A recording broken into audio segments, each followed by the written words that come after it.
ಒಂಟಿ ನಾನು ಮರಗಳೇ,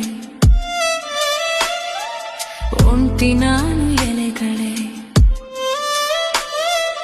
ಕೊಕ್ಕಿನಲ್ಲಿ ತಿಂಡಿಯ ಗುಟುಕು ನೀಡು ಹಕ್ಕಿಯೇ, ಸ್ವಲ್ಪ ಉಳಿಸಿ ತಿನಿಸೆಯ, ನನಗೂ ಹಸಿವಿದೆ. ಕಾಣೆ ತಾಯಿ ಲಾಲಿಯ, ಕಾಣೆ ತಂದೆ ಪ್ರೀತಿಯ.